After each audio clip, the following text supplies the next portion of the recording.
and Saraviki, the success rate was 78% in 24 months of follow-up, and complete was only 4.8, and there was significant IOP reduction and AGM, both eliminated cancer and protein suture Gatt. And this is a FACO investigation in Gatt versus FACO alone in a PACG group.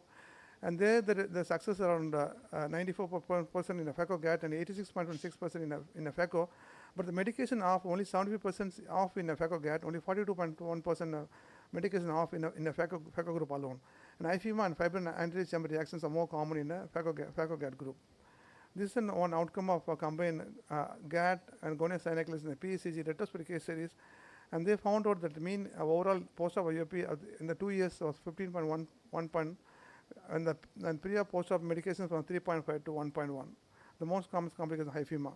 The latest study by Lungi Fontanelle about Gatt in a PACG group, they have retrospective case, only 15 cases they had, and they had a IOP of pre-op IOP very high, 30, and the post-op is 50. The more than 50% reduction in the 1 year, and the complication rates and the complication rates are only HIFEMA, 10% HIFEMA is complicated.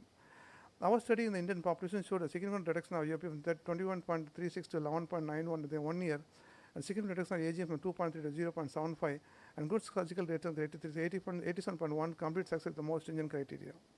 To conclude, a suture Gatt FACO is a cost-effective minimally invasive glaucoma surgery, which is promising outcome with minimum complication in our Indian setup, Indian population with an primary angle glaucoma.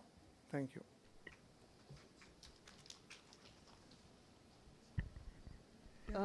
Thanks, Mohiddin. One question. Since you've only done goniosynoculasis in one quadrant, is there a risk of an iridodialysis or something when you pull it out? Because the rest of the angle is synically closed, which we haven't treated. I think it's more of a theoretical, or we fear about all that. I think once you go in, I think not so. Even the syniculasis is so smooth. We never thought it would be so smooth. It's only in that quadrant, isn't so it? We pulled, I think, we never had any so far. Yeah, I have a question. You said you had steroid responders. Yeah. How do you explain the mechanism of steroid response in someone you've taken out the trabecular meshwork with 360 degrees? There are some cases where highly responded. For female person goes to 40, but we don't know what mechanism induces. But there are some cases. Yeah, but steroid acts on the trabecular meshwork to create a response. You've just taken it off. But all MIGs has this problem of responders. Yeah, those MIGs have partial trabecular meshwork still available, but here you're taking it off completely. But some young patients have responders, we don't know why. Okay. And any secondary angle closures you've included? No. Only primary. Only primary. Okay. Yeah.